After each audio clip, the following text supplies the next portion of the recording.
Baik, bismillahirrahmanirrahim. Assalamualaikum warahmatullahi wabarakatuh. Perkenalkan, saya Hilal Haidar Alimin dengan NIM A11 2020 12485. Di sini saya akan menjelaskan mengenai capstone project data science yang sudah saya buat. Penjelasan akan dimulai dari tahap pengumpulan data, lalu menelaah data. Yang ketiga adalah validasi data, dilanjutkan dengan objek data. Yang kelima adalah pembersihan data. Yang keenam adalah konstruksi data. Yang ketujuh adalah pembuatan model atau modeling. Yang kedelapan evaluasi model. Sembilan adalah deployment dengan Streamlit. Dan ke-10 adalah kesimpulan dari model yang sudah kita buat. Baik, langsung saja. Mungkin yang pertama-tama adalah dalam pengumpulan data. Data yang digunakan berasal dari website ini ya, dengan URL ini, yaitu dari UCI Machine Learning Repository. Dataset ini adalah sebuah kumpulan database ya, yang di dalamnya terdapat sebuah dataset herd disease. Nah, dari dataset ini kita menggunakan dataset Hungarian data yang memiliki kurang lebih 76 atribut. Baik, mungkin langsung saja. Oh ya, sebelumnya saya akan tampilkan terlebih dahulu bagaimana bentuk raw datanya. Kurang lebih bentuk raw datanya atau data mentah yang kita ambil, yang diambil dari website tersebut adalah seperti ini.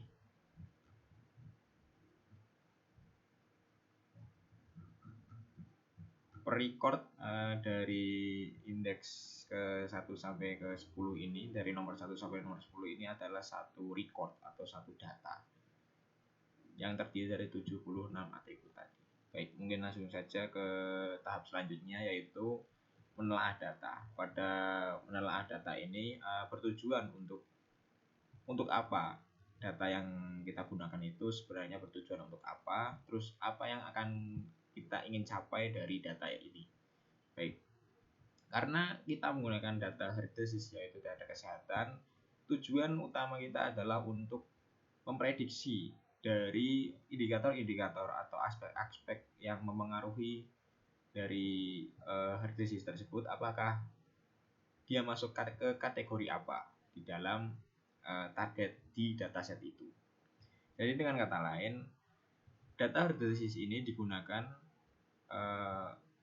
untuk membuat model yang bisa memprediksi tahap atau tipe dari herd disease yang dimiliki atau yang diidap oleh pasien. Baik, untuk yang pertama-tama yaitu pengimportan library yang dibutuhkan. Di sini ada kumpulan library yang akan dibutuhkan seperti Pandas untuk analisis data, regex ya ini ya, terus NumPy, terus itertools, seaborn, matplotlib. Lalu untuk selanjutnya adalah loading data.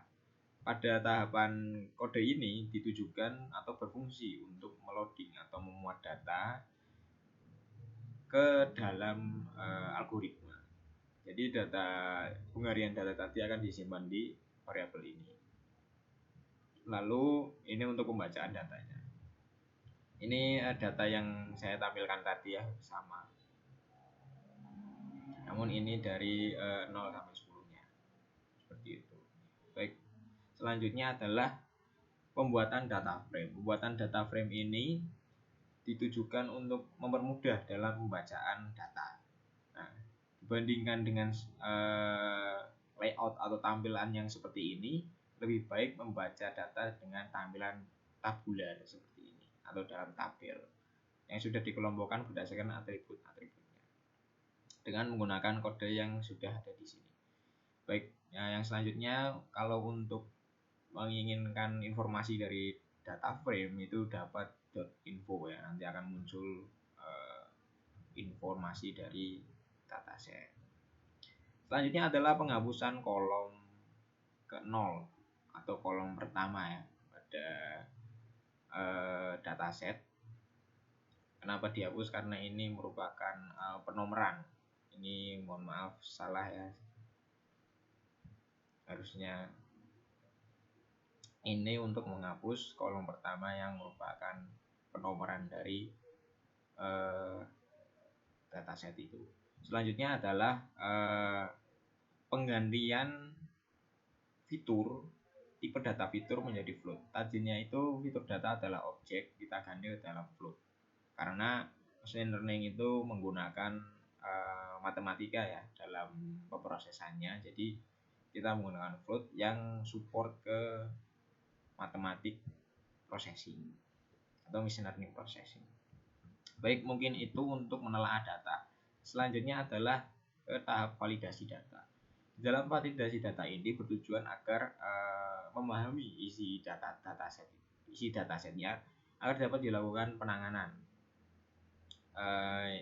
Yang pertama adalah pengubahan nilai nol ya. Nilai nol di sini dilambangkan dengan -9. Jadi -9 adalah nilai nol di dalam dataset yang akan diubah nantinya ke nilai none. Kenapa nilai none? Karena yang sesuai untuk deskripsi dataset tersebut. Setelah kita replace, diganti ya dari -9 ke none, lalu kita hitung berapa jumlah nilai nol. Seperti itu. Ini kode untuk menampilkan 5 data teratas. Selanjutnya ini untuk mendapatkan informasi dataset. Seperti itu. Baik, selanjutnya adalah objek data. Pada tahap objek data ini berfungsi untuk memilih fitur-fitur yang digunakan nantinya pada saat pemodelan atau yang biasa digunakan. Nah, pada dataset yang ini di websitenya sendiri juga sudah menampilkan hanya 14 atribut yang digunakan dari age, sex, GP dan seterusnya sampai ke 6 ya. Sampai ke target juga itu. Untuk kelas klasifikasinya. Nah, kurang lebih untuk mengambil fitur-fitur atau atribut yang dibutuhkan tadi itu kita menggunakan ilog ya, ilog atau index location yang kita ambil berdasarkan indeksnya, indeks dari atribut yang ada di sini. Kita ambil semua, lalu kita tampilkan 5 data teratasnya, kita tampilkan informasinya, lalu kita ganti untuk nama dari tiap-tiap fitur yang sudah kita ambil. Nah, pergantian namanya itu di kode yang ini. Sebentar. Baik, selanjutnya adalah selected, ini untuk mengambil informasi, lalu ini untuk menampilkan jumlah nilai fitur ya. Pada di sini. Baik, selanjutnya adalah pembersihan data. Pada tahap pembersihan data ini dilakukan pengolahan data atau pre-processing. Dari tadi itu sudah pre-processing. Nah, ini seperti pre-processing untuk penghapusan data yang kosong, fitur yang kosong jika memenuhi kondisi tertentu, lalu pengecekan data duplikasi agar tidak redundan pada data. Nah, mari kita cek untuk pembersihan data pada dataset. Yang pertama adalah untuk penghitungan nilai nol pada setiap fitur, dan ditemukannya ada 3 fitur yang memiliki nilai nol ya, yang none tadi lebih dari 90%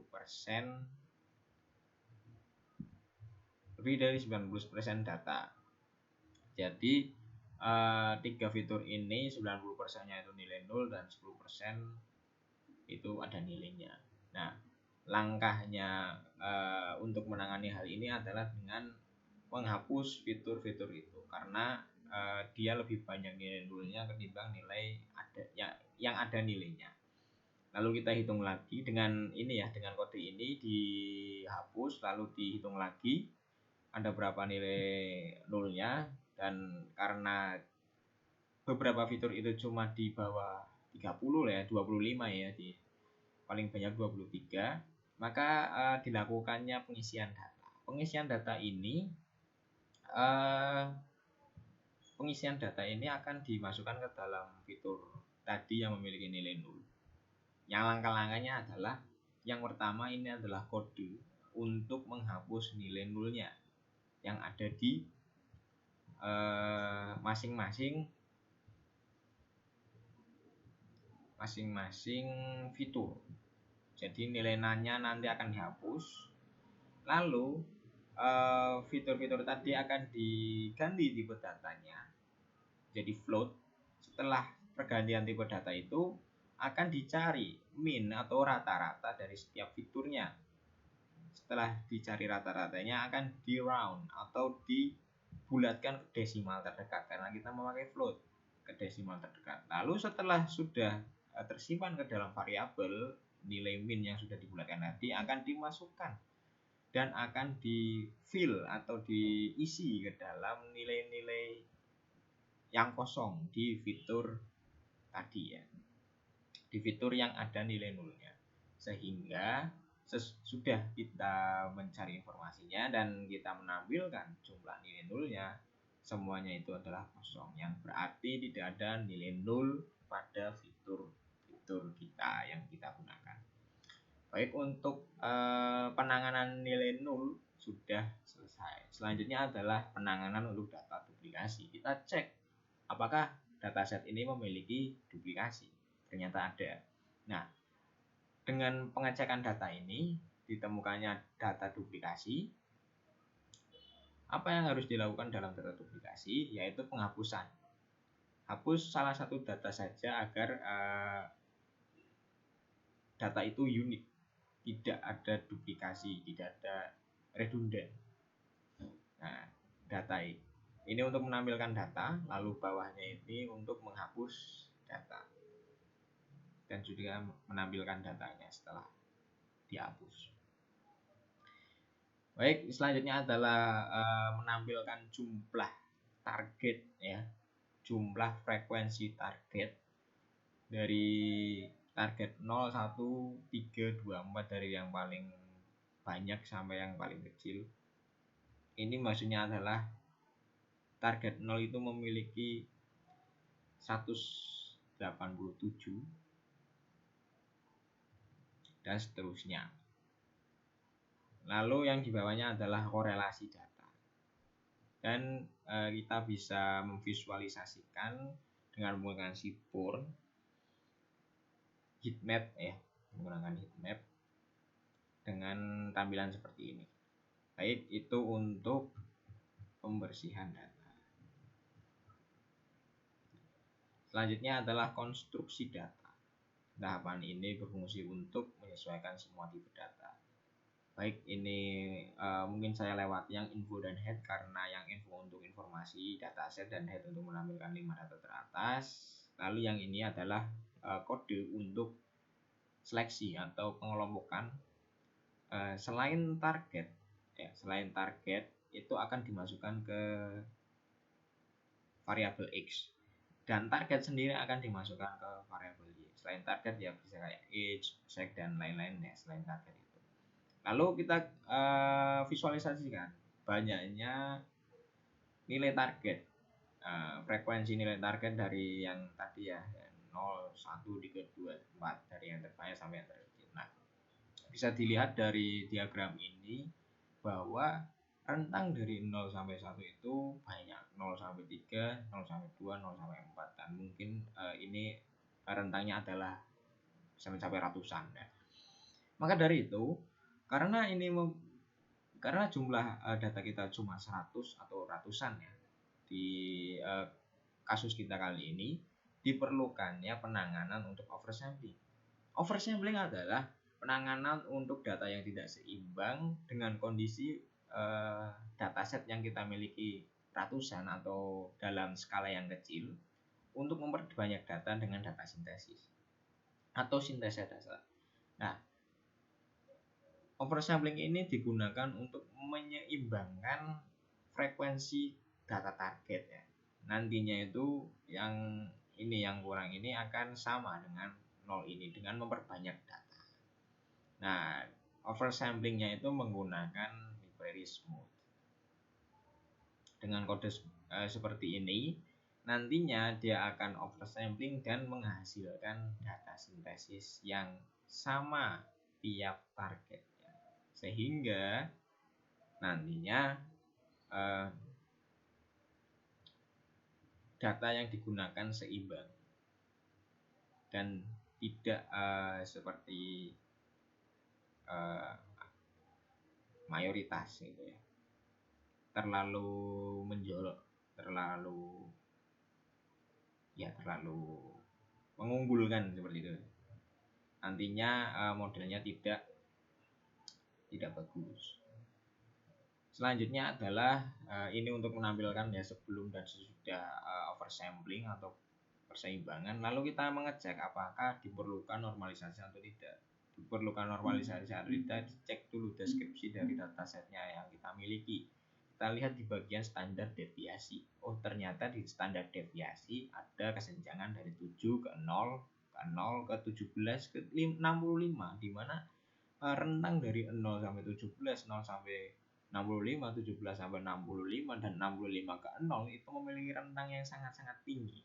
Nah, maka dari itu diperlukannya normalisasi. Normalisasi digunakan berfungsi untuk menstandarisasi standar deviasi agar memiliki rentang yang kecil. Sehingga normalisasi itu untuk menstandarisasi atau memperkecil rentang antar standar deviasi yang dimiliki oleh fitur-fitur dalam dataset. Kita menggunakan Winmax Scaler untuk standar deviasi. Lalu setelah kita menormalisasikan, kita tampilkan kembali. Setelah normalisasi terlihatlah bahwa tiap fitur memiliki standar deviasi 0, ya. 0, berarti hanya di 0 sampai 1 saja rentangnya, kurang lebih.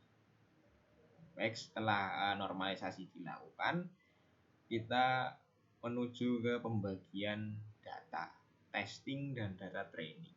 Pada tahapan ini menggunakan dua kondisi ya. Saya mungkin bilang akan dua kondisi ya. Ini kondisi saat data yang sudah oversampling dan kondisi yang data sudah oversampling dan normalisasi. Yang oversampling saja itu tanpa normalisasi, seperti itu. Namun pembagiannya itu masih sama. Untuk data training itu 80% dan untuk data testing itu 20% ditandai dengan tes ini. Ini untuk merepresentasikan berapa banyak data testing yang akan digunakan dalam bentuk persen. Seperti itu. Selanjutnya adalah pembuatan model. Dalam pembuatan model ini ada 3 kondisi kembali ya tadi.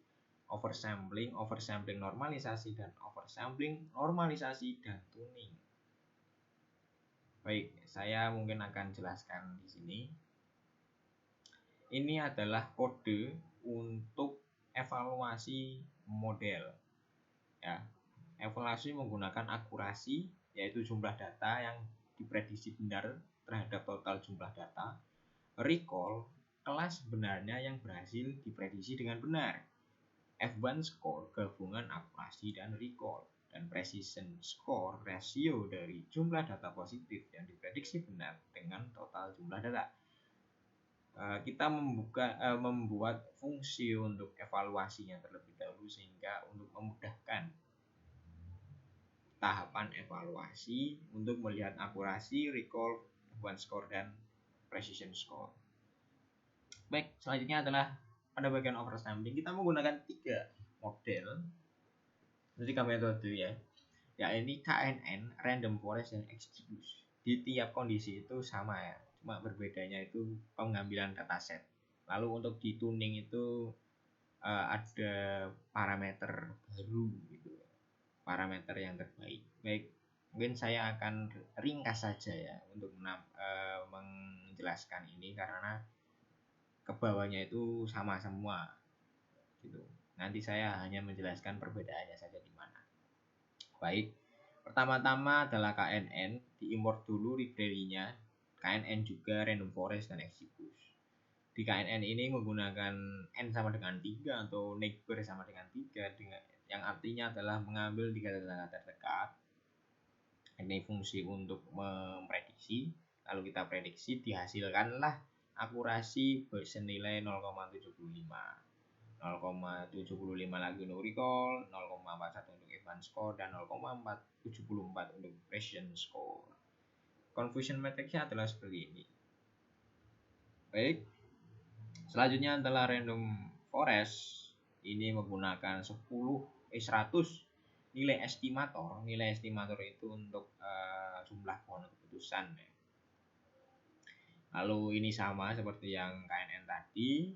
Saya langsung ke akurasi yang menghasilkan 0,92. Wah, cukup tinggi dengan recall 0,92, advance score 0,92 dan precision score 0,92 juga sama semua. Untuk confusion matrixnya adalah seperti ini. Dan XGBoost juga sama ya, estimatornya 100 dan learning rate 0,1. Ini untuk mengontrol bobot setiap langkah model gitu. Diprediksi, ditampilkannya akurasi mencapai 0,90, 0,90, 0,90 dan 0,90 rata di semua aspek akurasi. Baik, pada bagian oversampling ini menggunakan data yang oversampling saja. Yang tadi kita bagikan di tahapan sebelumnya itu ada oversampling dan oversampling normalisasi. Nah, ini cuma memakai data yang oversampling saja. Selanjutnya adalah oversampling dan normalisasi. Perbedaannya di sini adalah menggunakan data yang oversampling dan normalisasi. Untuk kodenya itu sama semua, maka dari itu saya langsung ke akurasinya. Untuk KNN sendiri akurasinya itu adalah 0,86, 0,86, 0,86 dan 0,86 untuk semua aspek evaluasi. Confusion matrixnya adalah seperti ini. Random forest langsung saja 0,92, sama semua ya. Masih sama, ini sama yang tadi. XGBoost juga sama sepertinya ya.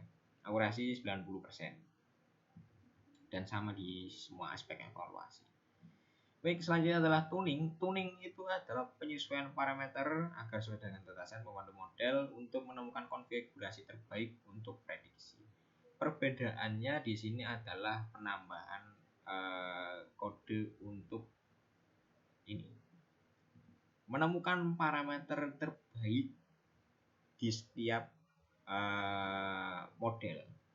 Hyperparameter ya di sini ya. Di KNN, dan setiap model ini berbeda-beda kebutuhan parameternya. Untuk KNN sendiri seperti ini ya kebutuhan parameternya, lalu dicari dengan kode random search CV. Ini itu untuk mencari apa sih base parameternya itu. Nah, dia akan mencari base parameternya agar diharapkan KNN ini memiliki parameter terbaik untuk mengeksekusi data yang sudah yang akan digunakan. Nah, di sini ditampilkan base parameternya untuk weight, distance, neighbor-nya 4, matrixnya Manhattan, leaf size-nya 36 dan algoritmenya itu KD3. Nah, untuk akurasinya sendiri 0,93 dan rata di semua aspek. Untuk random forest sama seperti tadi, cuma perbedaan di parameter yang dibutuhkan. Untuk base parameternya NSVT meternya adalah 100, min sample speed-nya adalah 2, min sample lift-nya adalah 1, max speeder-nya adalah SQRT dan max depth-nya adalah 15. Untuk akurasinya adalah 0,89 dan precision score-nya 90. Untuk XGBoost sama menggunakan tuning juga ya dengan parameter seperti ini. Di search dulu, lalu untuk base parameternya adalah 100 untuk estimator, max depth-nya adalah 7, learning rate-nya 0,1, gamma-nya 0 dan column sample by tree-nya adalah 0,7. Akurasinya adalah 92 dan hampir rata di semua aspek. Baik, evaluasi pada oversampling ini ya, evaluasi menggunakan matplotlib untuk menggambarkan diagram agar mempermudah pemahaman data divisualisasikan dalam bentuk diagram. Ini untuk dalam bentuk itu ya, data frame, lalu pada ini adalah kode untuk mengubahnya ke dalam diagram batang ya. Ditampilkannya KNN memiliki akurasi 75, 92 untuk random forest dan 90 untuk XGBoost di data oversampling. Lalu untuk normalisasi sendiri, KNN memiliki 86, random forest 92 dan 90 untuk XGBoost untuk normalisasi dan sampling. Lalu untuk tuning 93 untuk KNN, random forest mengalami penurunan ya di antara dua model ini dan dua kondisi di atas, dan 92 untuk XGBoost. Nah, kita komparasikan base model berdasarkan kondisi-kondisinya. KNN terbaik pada tuning tadi ya, pada bagian akhir, lalu random forest pada dua teratas tadi, sampel dan normalisasi. XGBoost ya sama di tuning. Baik, mungkin itu sekaligus kesimpulan ya, bahwasanya saya langsung ke sini saja. Setiap penanganan data untuk pemodel mempengaruhi model yang dibuat. Pada bagian oversampling, data hanya disetarakan saja, namun masih terdapat kesenjangan standar deviasi yang menyebabkan model KNN lebih rendah dari random forest dan menjadi model terbaik pada oversampling dan seterusnya. Nah, mungkin untuk selanjutnya adalah pembahasan saya akan menjelaskan di Streamlit-nya. Saya akan menjelaskan di bagian codingannya terlebih dahulu sebelum ke tampilan websitenya. Codingannya adalah seperti ini. Yang pertama dilakukan adalah pengimportan library, ya wajib ya untuk mendukung segala aspek pekerjaan di sini. Pertama adalah upload data setnya terlebih dahulu. Iterasi seperti pada collab tadi ya, disimpan pada data frame, format data frame, lalu pengubahan data dan penghapusan kolom pertama dan pengubahan tipe data, replace min 9,0 yaitu nilai 0 pada dataset ke nilai 6. Ini kurang lebih sama seperti tahapan tadi, sama persis, cuma perbedaannya di sini lebih ringkas saja dan tidak ditampilkan ya setiap itunya, karena ini bukan IPNYP, IPINB maksud saya. Lalu penyeleksian atau pemilihan fitur-fitur yang digunakan, rename, pergantian nama fitur, penghapusan fitur yang memiliki nilai 0 90%, ini untuk mengisi nilai 0 yang tersisa ya, untuk mengganti nilai dengan nilai rata-rata fitur tiap fiturnya. Lalu untuk pemisahan fitur dan target, yang bawahnya adalah oversampling. Lalu ini adalah model XGB. Di sini memakai XGB model yang akan memprediksi data tadi dan akan menghasilkan akurasi akurasinya nanti akan ditampilkan di website. Baik, selanjutnya adalah kode ini untuk tampilan di Streamlit-nya. Ada untuk page title, untuk Hungarian heart disease ya.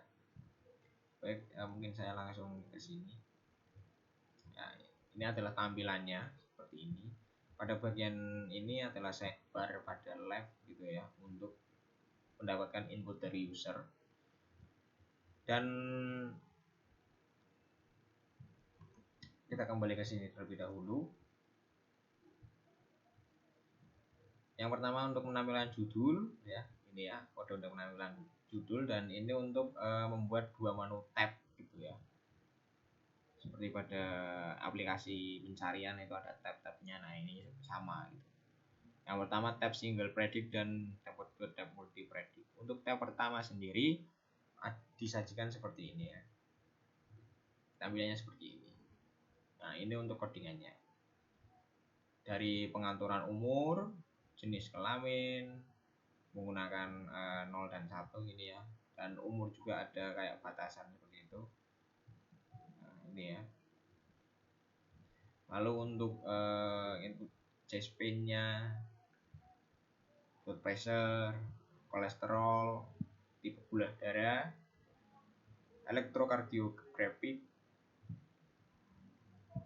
menggunakan 01 ini untuk representasi ke prediksi ya, ini untuk mempermudah model untuk memprediksi.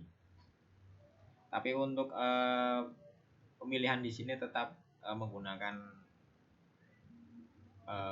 kata untuk mempermudah user untuk menginputkan kondisi.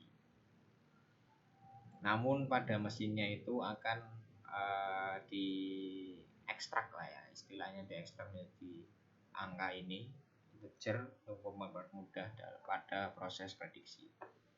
Lalu ada hertz, angina, depression. Lalu data-data tadi akan disimpan ke variabel data dalam format array, dan datanya akan ditampilkan pada data frame ini ya, dalam bentuk data frame.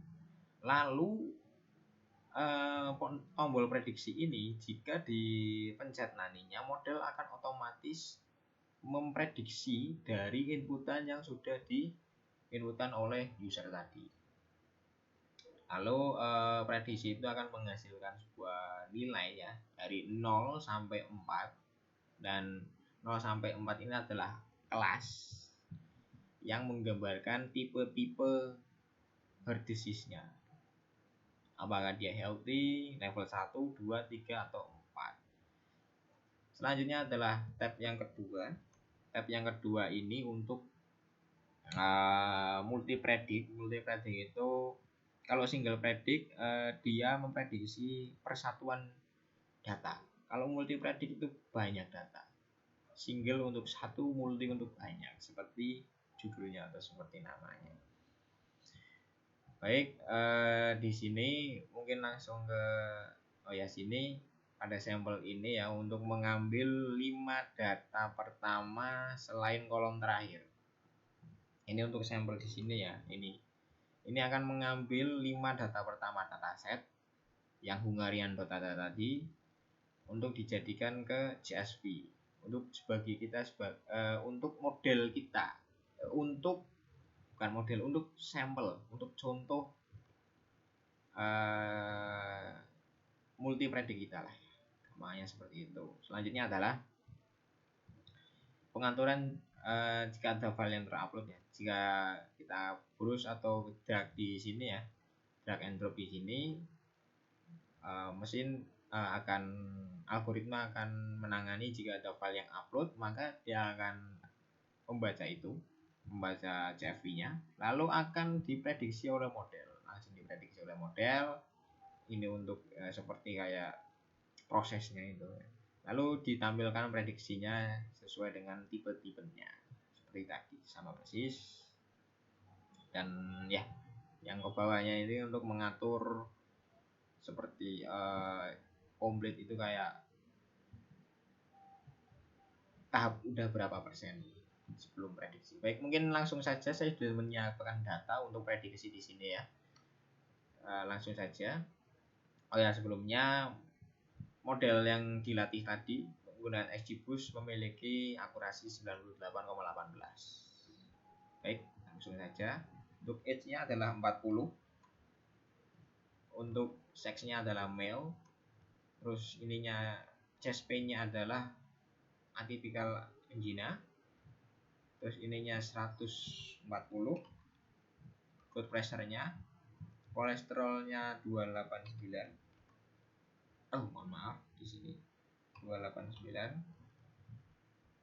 Testing blood sugar-nya false.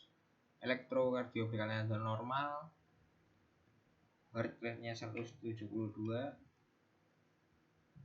Exercise induction angina adalah no, dan STD pressingnya adalah 0. Oke, baik, kita mulai prediksi.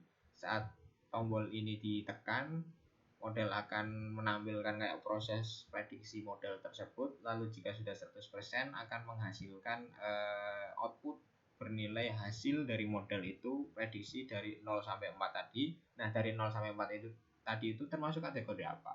Ternyata yang menghasilkan adalah healthy, berarti prediksi tadi menghasilkan nilai 0. Seperti itu. Baik, selanjutnya satu lagi ya. Ini 48 dan ini adalah female. Ininya asymptomatic 438 214, false normal 108, yes dan 1,5. Oke, kita lakukan prediksi. Nah, untuk data kedua dihasilkan herd disease level 3, yang berarti prediksi. Model memprediksi itu yang menghasilkan output prediksi bernilai 013. Baik, untuk multi prediknya saya sudah mendownload CSV filenya, kurang lebih seperti ini untuk tampilan datanya yang ada di CSV filenya ya, example-nya. Untuk yang pertama ini ada kayak fitur, nama-nama fiturnya, lalu diikuti dengan nilai-nilai dari data-datanya.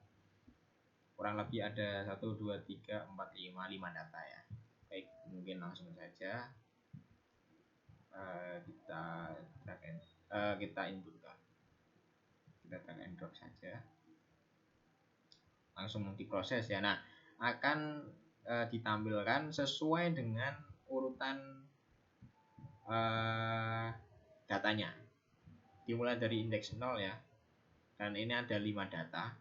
Indeks yang data pertama menghasilkan healthy, yang kedua level 1, yang ketiga healthy, yang keempat level 3, dan yang keempat healthy.